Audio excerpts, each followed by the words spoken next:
Hello friends, welcome to malathi சமையல். இன்றைக்கி நம்ம கிச்சனில் ஒரு ஈவினிங் ஸ்நாக்ஸ் ரெசிபி பார்க்கலாங்க. வாங்க எப்படி செய்கிறதுன்னு பார்க்கலாம். அதுக்கு ஒரு பவுல் எடுத்துக்காங்க. பவுலில் ஒரு அரை கப் போல் கோதுமை மாவு ஆட் பண்ணிக்கலாம். ஒரு 3 ஸ்பூன் போல் துருவன தேங்காய் ஆட் பண்ணிக்கலாம். 1/4 கப் போல் சர்க்கரை ஆட் பண்ணிக்கலாங்க. உங்களுக்கு நாட்டு சர்க்கரை வேணாலும் நாட்டு சர்க்கரை ஆட் பண்ணிக்கலாம். ஒரு 1/4 கப் போல் நல்லா சூடாக உள்ள தண்ணி எடுத்துருக்கேன். தண்ணியை கொஞ்சம் கொஞ்சமாக மிக்ஸ் பண்ணிக்கலாங்க. தண்ணி வந்து நல்லா சூடாக இருக்கணும். அப்போ தான் நம்ம ஸ்நாக்ஸ் வந்து நல்லா சாஃப்டாக இருக்கும்.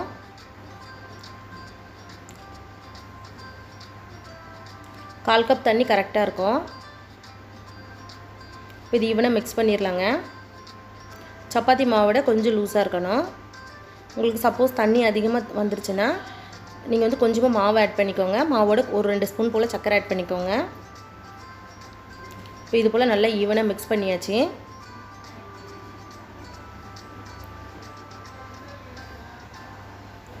ஏலக்காய் வேணாலும் ஏலக்காய் தூவிக்கோங்க இந்த டைமில்.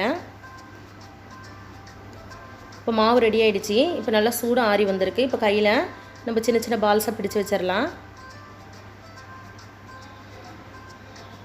சின்ன சின்ன பால்ஸாக பிடிச்சி எண்ணெயில் போடும்போது உங்களுக்கு வந்து பொரிக்கிறதுக்கு ஈஸியாக இருக்கும்.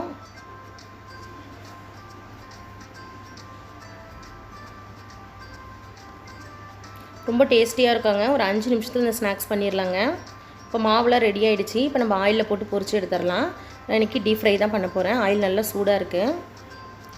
இப்போ ஆயிலில் கொஞ்சமாக மாவு போட்டு செக் பண்ணிக்கலாம். இப்போ ஆயில் நல்லா சூடாக இருக்குது.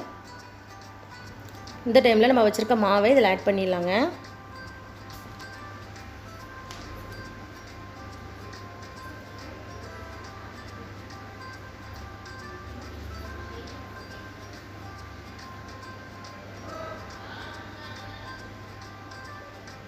மீடியம் ஃப்ளேமில் வச்சு ஒரு 2 நிமிஷம் பொரிச்சு எடுத்துடலாம். 2 பக்கமும் ஒரு நிமிஷம் பொரிச்சு எடுத்துடலாங்க. நல்லா செவந்து வரணும், அந்தளவுக்கு பொரிச்சு எடுத்துருவோம். 30 செகண்ட்ஸ்க்கு ஒரு வாட்டி நீங்கள் திருப்பி விட்டுக்கிட்டே இருங்க. மீடியம் ஃப்ளேமில் வச்சு பொரிச்சிடலாம். வேகமாக வச்சிங்கன்னா உள்ளுக்குள்ளே வேகாது. டேஸ்ட் ரொம்ப நல்லாயிருக்கும் ஃப்ரெண்ட்ஸ். நம்ம தேங்காய்லாம் போட்டுருக்கிறதுனால நல்ல மணமாக இருக்கும்.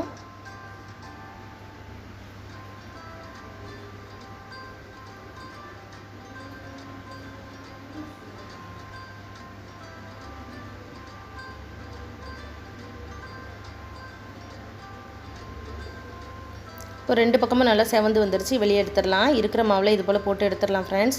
நம்ம பேக்கிங் சோடா எதுவும் ஆட் பண்ணல, ஆனால் நல்லா சாஃப்டாக இருக்கும். நம்மளுடைய ஸ்நாக்ஸ் சூப்பராக ரெடி ஆகிடுச்சு ஃப்ரெண்ட்ஸ். கண்டிப்பாக நீங்களும் ட்ரை பண்ணி பாருங்கள். இந்த வீடியோ உங்களுக்கு பிடிச்சிருந்ததுன்னா எங்கள் சேனலுக்கு லைக் பண்ணுங்கள், ஷேர் பண்ணுங்கள், கமெண்ட் பண்ணுங்கள், சப்ஸ்கிரைப் பண்ணிக்கோங்க. தேங்க்யூ.